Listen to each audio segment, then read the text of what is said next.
Tonight's story is somewhat unique and calls for a different kind of introduction.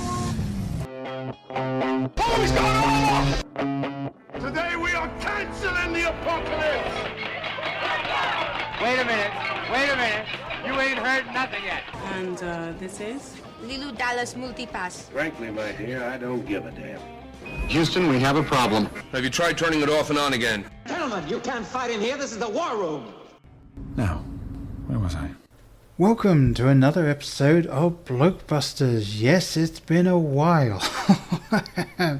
Thank you very much for sticking around. I do apologize that it has been a while. There's been several things going on with a newborn in the house and several sort of life changes that have made scheduling things absolute hell. But we're out the other side of that now, and to start off, I am bringing on someone who is not a traditional guest on this. We're not going to be talking about a film this time, although I do feel like it would be great to have him on to talk about that. This is Brandon Starocci, and he is here to talk about Avalon, which is a comic that I think you guys will really like. He is the creator and writer, and according to his bio on the website, an ordinary guy. So, how are you doing, ordinary guy Brandon? Good. How are you doing today? I am doing quite well. It is very good to be back in the saddle, as it were, after a little while away. So to start with, why don't we have you just give the 30-second breakdown of what is the Avalon comic? Yeah, Avalon comic is a post-apocalyptic zombie story that is centered around the Castle family. Zombies in this story are a little bit focused on, more so secondary in this story. We're really focused on the whole family as a whole and their dysfunctionality that's happened in the past. We're also focused on mental health and real life physical issues that go on an average person's day-to-day living. It's really just kind of all that stuff's going to be intertwined with the whole story moving forward as well, and that's really the whole center focus of what Avalon is about. Yeah, I'll say I have read first 5 issues, and it is definitely an interesting take on, the apocalypse is happening and the zombies are there, although I don't believe I've seen that word used at all, which is another nice difference there from your average zombie apocalypse thing. But yeah, it's very much a focus on the people and what's going on there rather than, exactly what's happening in the world. So yeah, definitely worth your time if you enjoy that sort of stuff, and also can be a little on the graphic side, which I also enjoy. So yeah, definitely definitely a take here in Avalon, as well as again, like it's really kind of focusing more so on, again, just the mental weight and all that stuff as well. Obviously with the zombie flick, you're kind of toying around with the graphic side, like you mentioned as well. So there's a lot of chaos going on, especially in the beginning of the story that we're starting to tell as well. But, there's a lot going on in these first 6 issues here, or 5 that are out right now and 6 that we're pushing here as well. But there's a lot of chaos and a lot of, cool stuff to kind of read up on. Yeah, absolutely. And before we sort of dive into some of the questions that I had based on reading the comics, I do want to say I have been to the website and looked around that. I've looked on the YouTube channel and watched the 2 videos there, and it really did feel like you're sort of leaning into the sort of schlocky B-movie style videos when you were making those, and it just was kind of perfect. Sure, yeah. It's kind of working with what you got, and that's always the fun part of everything, and that's why, even kind of looking at like those little kind of clips that we have made out there for everybody, and even the idea of making short films or even little kind of mess around films as well, as it brings that authenticity out in the genre and the horror genre especially, and kind of just having fun with it and really putting things out there, touching on little things that kind of hit, you know, the center focus of the whole genre, and then just, again, having fun with it, you know. But using what you got, you know, we don't have a crazy budget here to kind of do anything crazy with it, but, you know, again, just trying to find ways to enjoy it. Yeah, no, absolutely. It really does feel like, not to say that it's, you definitely didn't even have the budget of, say, Evil Dead, but it definitely felt like that. Like, okay, we've got a camera, we got some people, we got this location. Let's just go for it. Well, yeah, 100%. You know, it's awesome that you kind of notice it in that way as well. And you know, obviously, again, like just seeing it. Yeah, I mean, on a smaller scale of even Evil Dead, you know, it's great to even have that even be noticed in a not in a similar category, but like just the idea of it, the feeling of it, and just like the atmosphere of what we're trying to do here. Again, just because it's like not like we have millions or thousands of dollars to kind of really put into this in that kind of spectrum. But yeah. So the first thing that I actually wrote down, and you know, this isn't going to be a surprise because it is a comic, and it's the visuals that first started to strike me with it. So the art style really reminded me of the 2000 AD and the Sin City comics, and, obviously because it's mostly black and white, and red is the only real color that you get, with the exception of the last page. So do you know if Demetrius maybe drew some inspiration from that? I know he has some sort of, you know, connection and, you know, kind of direction and love for Todd McFarlane's old style, and really just adding a modern twist to it as well. You know, Todd McFarlane's kind of, 90s Spawn kind of era. And obviously, I'm not so much sure if, you know, if Sin City has a big inspiration on, you know, to him mentally, but I could definitely see the relation, the correlation as well to the style. You know, it adds such a unique touch, especially to the genre, and, you know, really just in today's day and age kind of comic, you know, sell point at this point as well. You know, although, you know, it mimics some sort of styles, but it still has its originality to it. Demetrius definitely brings a nice original touch to, you know, the artwork that Avalon kind of portrays as well. And it's such a unique kind of feeling to me, I guess, you know, when we talk about it a little bit more as well, but it brings so much to authenticity to Avalon and separates us from other things that along, you know, this genre as well. Yeah, it's a really nice art style, and it's this is going to sound like I'm bagging on it a little bit, but like it's not as polished as a lot of the art styles that are out there, which I think, especially for the type of story that's being told, really work. You know, part of the reason why I mentioned Sin City is a lot of the sort of silhouettes and the character faces and stuff like it sort of feels a bit like that, as well as the fact that red is, you know, the only real color you see in the black and white side. Like, you know, Sin City uses color very, very sparingly, and for very specific reasons, and obviously the blood is the only color that you really see in Avalon, with again the exception of that final page.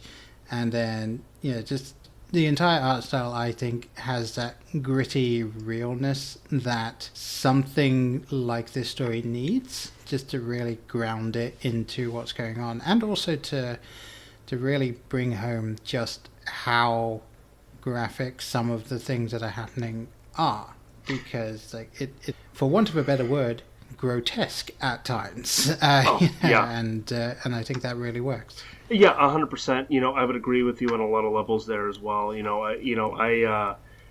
Having Demetrius being a part of Avalon, and, you know, really our first kind of comic kind of moving forward on both of our categories. I look at it in a sense where we're kind of spoiled with Demetrius. You know, the style that he brings it feels like it's me. It feels like that's exactly what we were looking for from the get-go.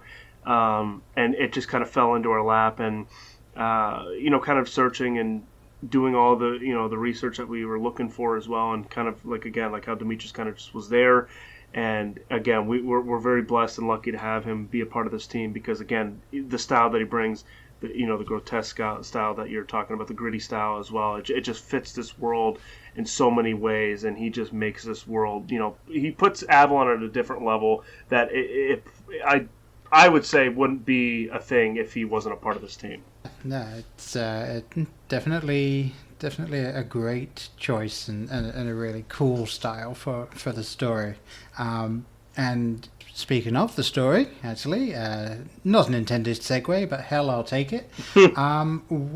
What was your initial inspiration for the comics? Like, did you start with the idea of an outbreak and then sort of build the story around that? Did you start with the idea of the dysfunctional family and then sort of decide to put it in this post-apocalyptic at this point world? Like, what was the genesis? I think it started with just the original idea of just loving the zombie genre in itself, and then it came down to the question that I bring up all the time: is how would I survive in a zombie apocalypse? And that kind of unfolded in the sense of me thinking about me personally and my family at the time. When I was younger as well, because this story, this idea came out when I was about 10 years ago when I was a senior in high school. Not knowing exactly what to do, I had nothing really going on except for my household family. I had two brothers and, a mom and a dad as well. But it's really asking that question and generating that question towards, like, if something were to happen and break out right now, what would kind of come out? How would this kind of play? But I feel like it was parallel with each other. I love the genre and kind of just asking that question to myself, and really so it kind of uplifted themselves, together as one. Well, I think most people, if they're 100% honest with themselves, have at some point asked themselves the question, how would I do in a zombie apocalypse? And I can tell you that depending on where I am when it starts, I would either hole myself up with my family in the house and just not make a peep and just ride it out, or I would just fail miserably straight away. Like, I'm not someone that has a lot of survival skills. and that's actually the best part too, and that actually just goes towards what we're kind of telling even in Avalon is that there's some characters that actually seem like they have sort of those skills and meet their fate. There's actually other characters that also seem like they have those skills and that are kind of pulling through and trying to figure things out. And there's other characters who just simply don't have those skills, and they have to kind of live life, normal life, in a struggle, and it's hard enough for them. And then you kind of throw an apocalypse at them, so it adds another level to it as well, another 10 levels, I would argue. But like you said as well, not being, depending on where you're at when this kind of starts, a little bit about Avalon too is just like, one of the oldest brothers is outside of the family. He's at a different area. So this apocalypse is all really starting when the family's already not together. So 99% of the time, that's probably going to be how an apocalypse kind of even starts anyways, is everybody's not together. So you have to kind of find your journey and go through this kind of hell to come together and figure things out and kind of take it from there. Yeah. Another fun thing as well is that, obviously it depends on exactly what you're going to do with the story. I don't know past the 5 issues that I've read, but at no point really do we get a sense of what is happening outside of the main characters that we've seen, because they don't know. Mm-hmm. So we don't know. The only thing they know is that some people aren't picking up the phone, and that's about it. 100%, and that's always been kind of a question, or things brought up in past kind of conversations as well, as like what kind of happens, with the apocalypse and these zombies per se, but that's I don't give too much away with it as well, because that's part of the storyline coming forward as well.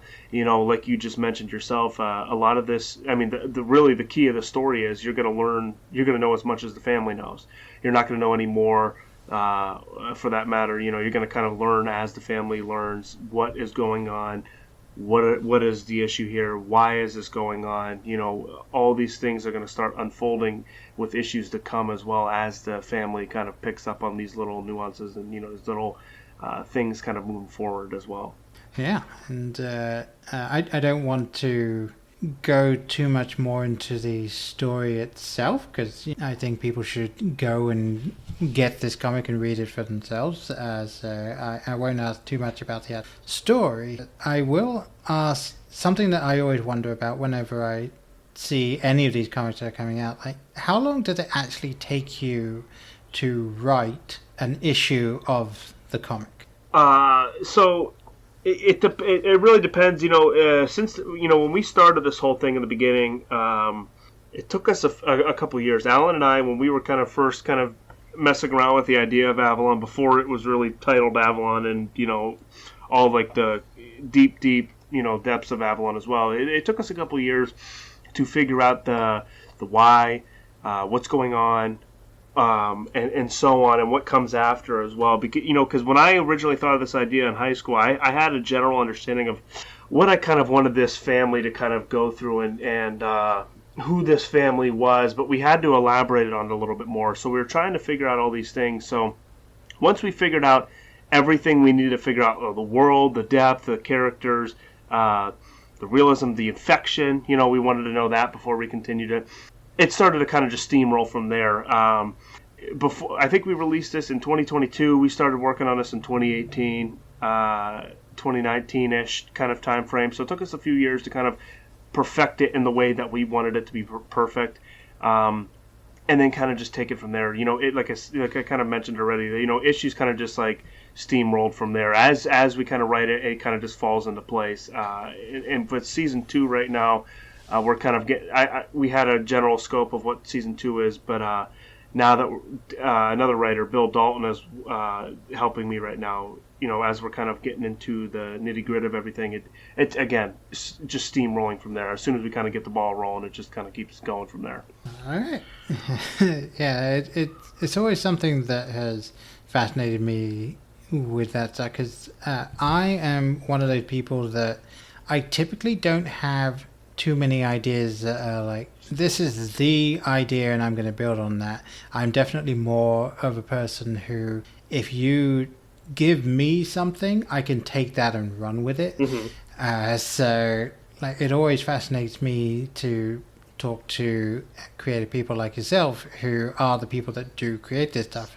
It's something that I imagine that some issues maybe you're able to write them really quick, and then some of them you might agonize over and draft after draft after draft, and it's just it's always interests me to hear the creative process behind that stuff. Yeah, I think that last little bit that you were talking about as well, that is definitely a process that I've went through personally.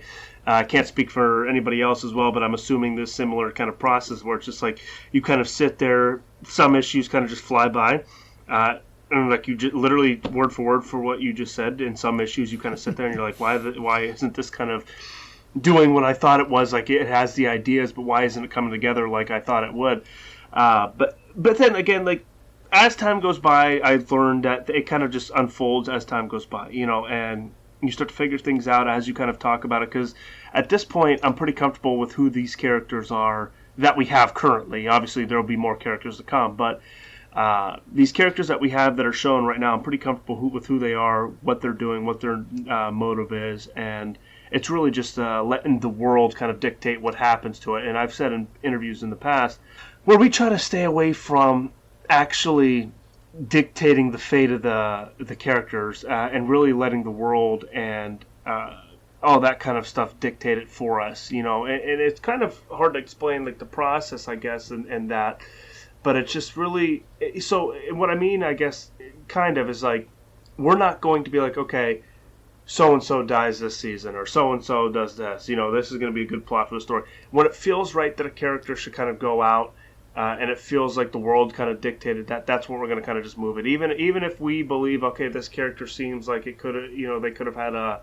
bigger arc or whatever it is. If the story's kind of dictating it and it feels like that's when it needs to happen, that's when it needs to happen. And that's kind of like the approach that we're taking on this as well, is because you can't really predict what happens in the world on a day-to-day basis. So I like to kind of keep that same energy and just kind of work with what you got. Yeah, I will say, just listening to you kind of talking about it that way, it feels a little bit to me almost like you could be running your own, say, tabletop role-playing game of this world, and then, like, that's kind of how it's dictating what's happening to the characters, because, one bad roll, and this character that could have gone the distance just unfortunately, the bad luck hit them.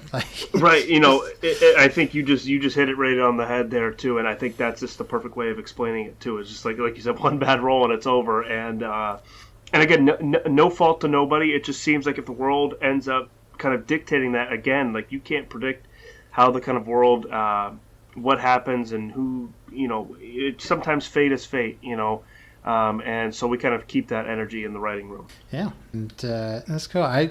And myself being a tabletop role-playing fan, I do feel like maybe you could, and this would require a lot of work, but you could consider maybe creating like a basic tabletop role-playing game within this world as well, like something where it is quite dark, and not every character is going to make it. It's not D&D. This is actually a very gritty, realistic thing. But I think that would be an interesting tie-in. But again, this is something that would be a lot down the line, I think. Oh, 100%. I think I completely agree with you there as well. It does, and again, it's not D&D in that sense, and like you said, it does bring that gritty kind of realism and that raw feeling to it as well. And I personally enjoy it. I would hope other people do as well, and I feel like the people who do enjoy that would obviously, hit, this comic would be, for them, and like you said, even the board game kind of fashion of it as well. I think it can also hold that same weight.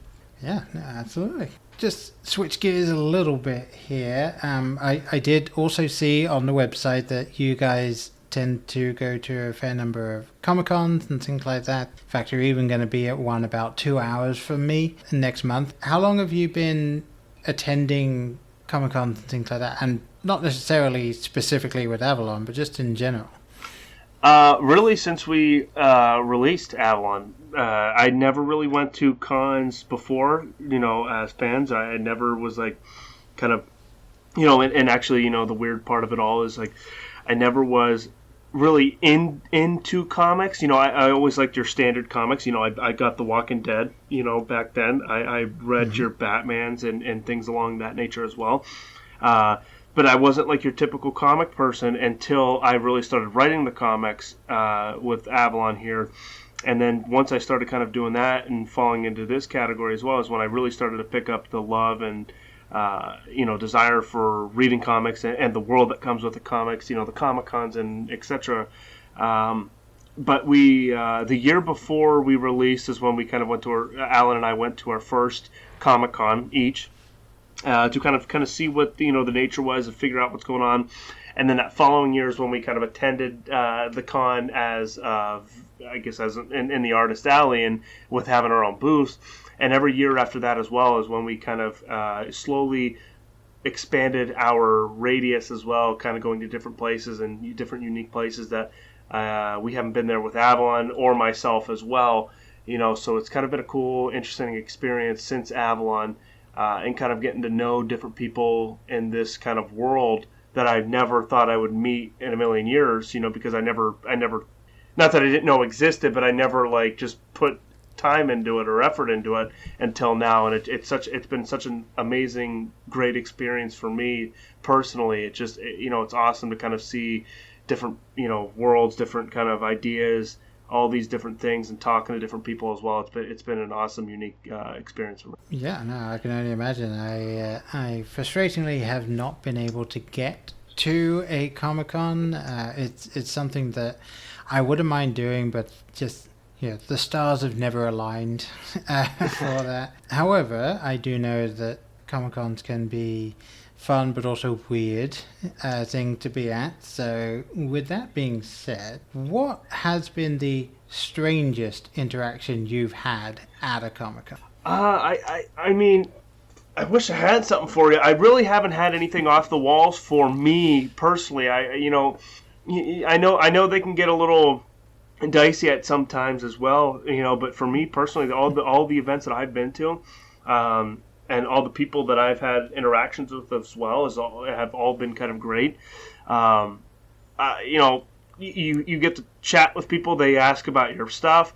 Then you hear about, their backstory. You hear about that they're trying to do their own project, which is awesome. So I always try to influence people just to do it because I was nothing. You know, I had no idea what I was doing beforehand. I had no understanding of it. I just kind of learned it as I kind of went along here and just formulated a team and figured out, you know, all these kind of things to, you know, these little things you have to pick up on as you're doing it, trial and error. And I've kind of always kind of convinced people who are kind of thinking about it just to do it. You know, so I've never really had an odd experience, at least that's coming to mind right now. But like you said, like I know that that's definitely a deal. But personally, I have no experience that's coming to mind right now. I just have great conversations, you know, and kind of meeting new people and different unique people that kind of just having fun with the world, you know, just trying to get away from the normal world and trying to just have fun with the event. Yeah, and that sounds like you've kind of got the best of it so far. Then, yeah. And maybe once you get to the point where the comic is really taking off, then you'll start to get some of those really interesting interactions. That's really cool. I love hearing about all those things. For instance, just as a random aside, so my mother is, I think you could classify her as a bit of a geek, and has been to several conventions in her time. And there was one time where she managed to convince my father to join her at one of these. I believe it was a Star Trek convention. And they got into the lift or elevator for people in the US. They went down one floor, and then 5 Klingons got on, and then they went down the rest of the way. And according to my mum, that was the moment she knew that my dad did not want to be there anymore. So it's something that I definitely want to see at some point. Yeah, right. You know, I think it. I mean, hopefully, you know, you kind of get that kind of experience as well. You're open to anything's possible at these events, you know, and to go to one of them is, you know, you don't expect anything specific, you know, because you'll get the opposite, you know. But yeah. Yeah, and of course the big thing online that you see all the time is all the people in cosplay doing all of these elaborate stuff, and it's like, those are the really big Comic-Cons. Oh yeah, going to be of course. A few hundred to attend, but it's always fascinating. I always look at what's coming near me, but it's always on a weekend when there's something going on. Of course, there always is, 100%. I get that 100%. Yeah, I mean, I have a daughter who does cheer. Like, it's just, there's always something. Yeah, it's always going to seem that way, too. It's never going to be like, oh, I finally have something here. And I was actually talking to my wife, too. I was like, I feel like these events, even when I was working at my other job a couple years ago as well, is they always fall on a weekend where I'm not getting paid.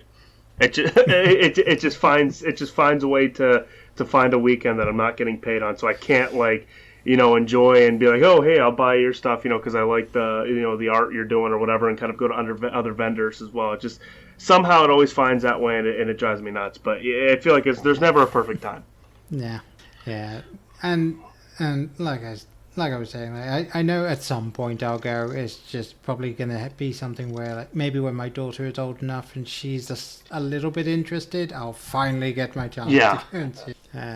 All right, so I only had a couple of other questions at the end here, one of which I'm just interested to hear, like, based on, you obviously talk about how much you like this genre, but I'm just intrigued to see what your response is to this one. So, in order, and I know I'm springing this on you, so I'll give you a minute. What are your favourite film, TV show, book, and comic? And you're not allowed to say Avalon for the last one. Oh, jeez. No, is this in the genre, I'm assuming? Well, I just in general, because obviously I know that you're a big fan of this genre, but that doesn't mean that, you know, your favorite film, TV show, book, and comics are going to all be horror. Yeah, I'm just intrigued to see, like, after everything we talked about, what actually are your favorite things to watch and to enjoy? Sure. I'll start backwards, I guess, and it's going to be a bit of a cop-out. It sounds like it, but it's true. Both Walking Dead show and comic series. It seems to, and again, for different reasons, though, too. That's why I think it's an okay answer, because, the way Robert Kirkman kind of wrote the story out, and, kind of seeing it in the art, the comic art fashion as well, with Charlie Adler and in the amazing style that I thought he brought. He was really kind of the beginning of my comic kind of journey again, like just really reading in his stuff. I know he had Tony Moore kind of do the first 6 issues as well, but kind of seeing that style art, it was a gritty style. It brought what it needed to bring. It definitely fit for what The Walking Dead was doing in the comic form as well. And now the Walking Dead TV show for me was really my first show that I ever really got into, again, because I was a huge fan of the zombie genre. And, a quick fun fact, too, I remember being mad. I remember when my dad and my brother and myself, we were watching TV one day, and we saw the awesome trailer, the pilot trailer of the first episode of The Walking Dead coming out, and then it said brought to you by AMC. And this, mind you, is when TV shows were not a big thing. So we were all mad that it was a TV show. And we're like, are you serious? We thought it was going to be a movie. We're all mad about it. And then, obviously, I'm glad it was a TV show at this point. You got, 11 seasons out of it and so much more. And movie-wise as well, it's so hard to pick one. I'm a big fan of Quentin Tarantino's films and how he kind of writes them and films them, in the angles and the cameras and the camera angles that he kind of puts out there as well. Huge fan of Quentin Tarantino. If you put a gun to my head at that point, I'd say Once Upon a Time in Hollywood would probably be my favorite. And I know you got juggernauts like Pulp Fiction and Kill Bill's another fun one for me. And Inglourious Bastards is a fun one too. He has so much great stuff to me. But those would probably be my 3. And I guess I'll stay on the zombie genre for 1 second. One of my favorite zombie-ish, a classic one to me is Night of the Living Dead, the '68 version. Okay. It has that nostalgia feel. It's a classic. It's one of the first ones in the Romero zombies ever made. He changed the whole kind of world at that point with the view, I guess, of the zombies. So it just holds that nostalgia kind of classic feel to me. Yeah, absolutely makes sense. And I will say that one thing that I've always found interesting in this genre is that it does seem to be very tricky to portray zombies in a way that feels right. For instance, one of my favorite books around this topic in general is World War Z. The fantastic book, spans the entire breadth of time from the beginnings of the outbreak to the end of the outbreak and all the stories in between. And then they made a film about it, and right there is your perfect response. And I've always heard that as well. Not to cut you off or anything, but I never read the book. I've only seen the movie. I've always heard that the book was did so much better, and just like you said, elaborated on so much more. It just felt way better than what we got in movie fashion. And the one of the biggest change, forgetting that the film focuses on one person basically throughout one story, which I suppose makes sense if you're making a film around the idea. It would be tricky to make a film that isn't 5 hours long if you were going to be adapting the book, but the most egregious thing that film did is they had the zombies run. Like in the books, it is not an overrunning of the zombies, like to the human race, but it is the fact that these slow shambling things just don't stop. that's the thing that grinds the humans down, is that these things will just keep going. And, and obviously, they were loved ones, so that's how they get close to you, is because you can't bring yourself to do something about it, and that's why it takes so long to deal with it. And as you go through the bit, it really is very well done. And then obviously in World War Z, the movie, it's no, they're just really fast zombies. It's just madness and chaos throughout, and all that good stuff.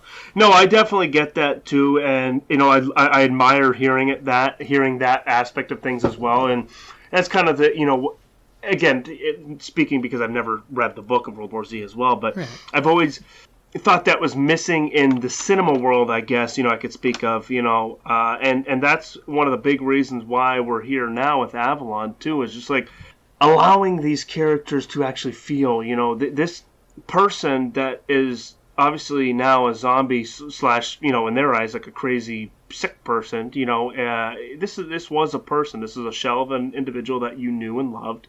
And now, what's the mental weight, what's the mental toll that takes on somebody?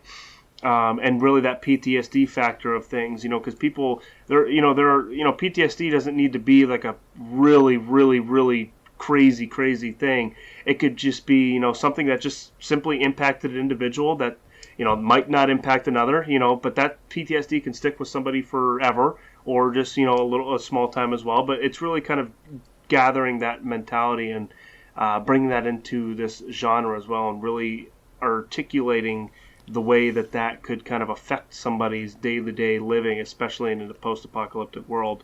But I really admire that. I enjoy that a story actually does that, and if it does or not, I don't know if I just went on a tangent there or in a different rabbit hole, but that's really why Avalon is the way it is, because I feel like that was missing in at least cinema kind of deals.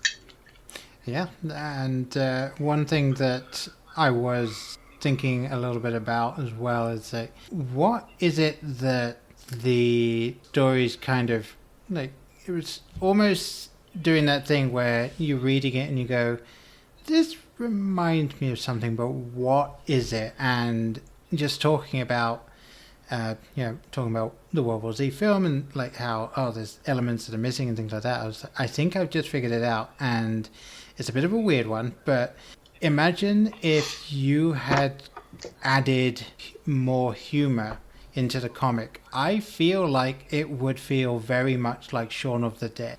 Yeah, it's funny that you said it, because even with Shaun of the Dead, which is a great film, I love that film. It does such a good job throughout it. It knows what it is. It's grounded in so much reality. The characters feel so real in the sense, like the blue collar kind of working, character mentality, and just the lifestyle, of where these characters are and how they treated everything seemed very realistic. And it was really obviously doing like a pun on how blind anybody could be to, the real world just being kind of dead already, and then obviously having the zombie apocalypse kind of foreshadowing the same exact thing. But I get what you're saying though too, and I think I would almost agree with that, and I actually really enjoy that kind of correlation as well. Yeah, it's something that was I was thinking that, what if they tried to make it without the humor? I was like, I don't think it would work without the humor, but I do think that if they were to make a gritty version of it, it really would feel like Avalon and be the way it would go. Basically it would be like if Quentin Tarantino did Shaun of the Dead. Is kind of what you got. So that's an awesome correlation, and I'm all for it. I love it. And I would obviously love to be kind of bracketed with that. That'd be amazing. Not that, I think I'm on any level of either one of those two, Edgar Wright and then Quentin Tarantino as well. But it's just, it would be so, I could see that as well, especially with the Shaun of the Dead factor, because again, but obviously it was made to be, more of a comedy rather than what it was. But, yeah.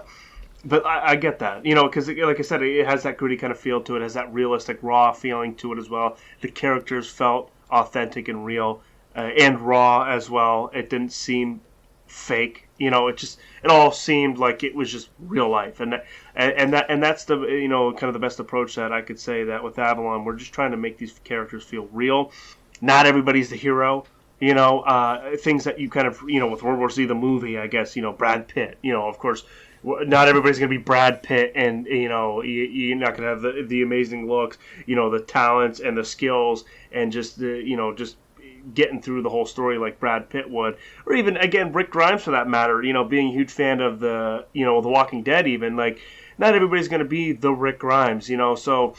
And I think they did it pretty good as well, but like I really wanted to, differentiate Avalon from The Walking Dead as well, and just really focus on the family as the center focus, and have the depths spread out equally amongst all of them, and not have one specific main character. This story's following the Castle family, and all these characters feel like they could be a main character to anybody that's reading it. You know what I mean? So it's just. There's no one specific focus. Every character's I want them to feel raw and authentic, and like there's depth to every single one. It's not one is just kind of just thrown in there just because. Yeah, and I would say that's definitely coming across like that. And at this point, 5 issues in, we definitely know more about some of them than the others, but. I'm sure as the time goes on, we'll actually start to really see, and again, without spoiling anything, why one or two of the characters have been acting the way they have so far. We still don't quite know what's going on with a couple of. Yeah, it'll be interesting. Looking forward to seeing more of that as time goes on. However, I do think we should get to sort of the biggest upcoming thing for you, which is that there is going to be a Kickstarter. Yes. So why don't you give a little bit of detail about what that's all about? Yeah, of course. So our Kickstarter is going to be going live September 6th, this upcoming Friday, around 7 p.m. here Eastern Standard Time. We're going to be doing a live Kickstarter as well, like I mentioned, and we're going to be doing, a goal of $1,282. So not a substantial goal. We've had a bigger goal in the past as well. Just a very doable goal to make sure we kind of get what we need to do, so we can actually simply just get this issue out to the public as well. It obviously starts with everybody else kind of supporting us, the likes, the shares, the pledges for rewards, and kind of all of that kind of gets us out there. We wouldn't be here today if it wasn't for everybody who's helped us in the past and supported us in the past. But we have, a lot of cool stuff here for the season finale of Avalon here, season 1. We're going to be doing 2 or 3 different covers, 1 standard, 1 variant, and there's going to be another variant that's actually a gold version of the standard cover. So that's kind of a cool, unique thing that we have not done yet, and we're kind of making specific for the finale. We're going to be doing another artist. So up until this point, Demetrius has been doing all the art. Everything you see visually is all Demetrius. We're going to be having a local artist do his interpretation on Miss Martin from issue 1 and 2. Basically the first infected person that you've seen. He did his interpretation on her as well as a poster. We're going to be selling that as well. Demetrius will be doing a poster as well. And two of the big rewards that we're kind of marketing as well is, one of them is going to be an offer for Demetrius to do a personalized zombie infected person. So if you want yourself to be infected, to look infected, or have Demetrius do the infected makeover, the surgery kind of on you as well in his style, he could do that. And then the second thing would be Andy and Miller's. We're going to be doing realistic, replicas of the real badges. Unfortunately, this is going to be a little expensive because the badges are real and custom. It's going to be Avalon badges for Andy and Miller, and a badge wallet with their. We're going to make identification police cards for both of them as well. So it's going to be like a merchandise memorabilia item as well for Andy and Miller. Real badge wallet, real leather, and identification card that we make as well. So we got a lot going on for us this Kickstarter, since kind of going out with a bang here with the season 1 finale. And then obviously we're going to be doing stretch goals that'll be kind of known and apparent when we kind of come out and go live with it as well. All right, that's interesting. Yeah, I can definitely see the badges. Yeah, that's not going to be cheap. I know those things like that are frustratingly still expensive to make, but I'll be intrigued to see what they look like. Very interesting. They're very interesting. They're actually really cool. I have saved photos of it as well. We're kind of putting together a cool kind of demonstration of what they would look like for everybody as well. And again, it's just something to offer because I would be interested in something like that. It's just, as if somebody is and they want to help us kind of support the cause and kind of get us out there and make sure we hit that goal as well, so we can kind of get this comic out there to people as soon as possible as well, then that would be the fastest way of making it. Yeah, absolutely. And I'll make sure to include the information for the Kickstarter in the show notes here. So one thing I should ask, since we know when it's starting, how long is the campaign? It'll be a 30-day campaign from the 6th of September here, so we'll be going to that first week of October as well. Really kind of just grinding out those 30 days there, and obviously it's important to kind of meet that goal on that 30-day spread as well. And once that is kind of hopefully funded in that 30 days as well. We've done, a quick sidebar as well. We've done Kickstarters in the past. We've funded every single one of them. And again, due to everybody kind of being awesome and kind of getting us out there as well and funding them, we're going to be getting this out there as soon as possible as well. Demetrius is grinding through this issue here. He's, doing, working on it every single day, halfway down through this thing. And as soon as it is done, and as soon as all the products are done as well, we're shipping these out ASAP. All right. Yeah, I'll definitely be taking a look at that when that opens up on the 6th. Awesome. And why don't we finish up here by having you explain to everyone where they can find you online, where you would like them to go if they are interested in Avalon, and just anything else that either you may be working on aside from Avalon or just anything else you want to bring up. Yeah, so basically you can find Avalon anywhere. You can find us on any social media platform. If you find us in one spot, you're going to be able to find us in all spots. We have a link tree tagged onto all of our social media platforms. Just look up Avalon Comic, basically anywhere, Facebook, Instagram, TikTok, X, and we have a website as well. It's probably easier to kind of roll through our website since it's simply just avaloncomic.com. And we have all of our social medias tagged to there as well. We do have a store. We do have an event section on our Avalon webpage as well. If you do want to buy our Kickstarter or our product as well, I would kind of stress at this point, wait until the 6th when we launch the issue 6. We'll have all that stuff to offer there because, obviously the goal is to meet the goal. And in having that support from everybody would be awesome. With September 6th coming up here as well, kind of making sure that we hit that goal to fund. So we'll have everything to offer. We'll have a PDF catch-up tier, physical catch-up tier as well. So if somebody's hearing this now and is interested in checking us out as well, we'll have all that stuff offered on our Kickstarter. But that would be our main focus right now and kind of generating everybody into that direction through the month of September. But that would basically be it. Okay, and just in case someone isn't 100% sure if they want to put the money down for, say, the first issue or what have you, do you have anything where it's like maybe just the first 10 pages or something like that, some kind of preview that they can look at to see if it's for them? Yeah, if you have Global Comics kind of an account, you can kind of go on there as well. We have our issue 1 on there, and issue 2, I believe, as well is on there.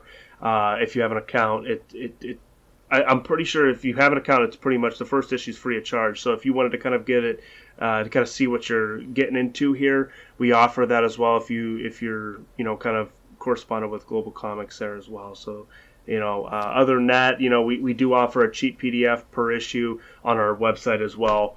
For basically people to try it. We're pretty much we are very confident. If anybody is interested in this kind of genre or this kind of topic, just a fraction, we're pretty confident that you're going to be around and you're going to enjoy what you're reading, because we're all fans of this genre and itself, and we want to do it justice and bring all the glory to it as well. So we're trying to stay honest in this genre.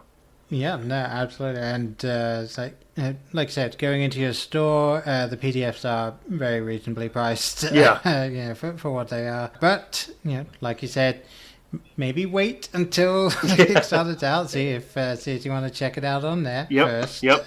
We'll have a lot of information put on there as well, and kind of a nice a bunch of pages there from past issues and from the new issue coming out as well. So you can see a bunch of different new things and see if it's for you. And it's the best way to do it. All right. Well, thank you very much for coming on and talking with me about this. It's been a blast being able to get into it with you and going over everything that went into it. And obviously, I'd love to have you back on, and maybe we'll just discuss a zombie film of some kind, or do a deep dive into that. If you'd want to come back on. Oh yeah, that would be a blast. It's honest. It's obviously a pleasure to be here today, and be on this show as well with you and meeting you. And I would love to come back if you would love to have me back and talk about zombie flicks and just movies in general. I'd always be glad to come back. Fantastic. I will definitely hold you to that.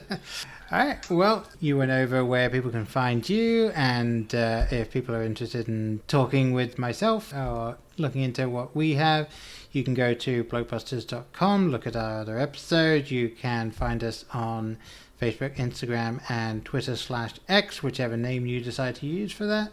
I am not as active as I have been in the past, and that is because I am a parent now and have less ability to just sit on my phone. But I do try and maintain a presence on there. So if there is anything you want to talk about, feel free to reach out. I will happily talk with anyone about pretty much anything. Reach out to us there. Just search Blokebusters. You'll find us. And with all of that being said, once more, thank you so much for coming on. It's been a pleasure having you on. Same goes for you. I really appreciate being here, allowing me to be on their show here. And again, it was a great time. I'm glad to be here anytime. And as I said, that is an ironclad binding contract. Everyone's heard it, so there we go. So now it has to happen, yep. All right, and for everyone else, I'll see you next time. Bye.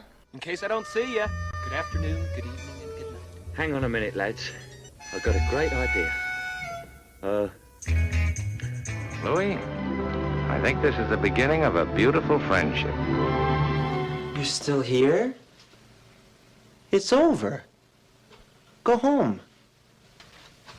Go.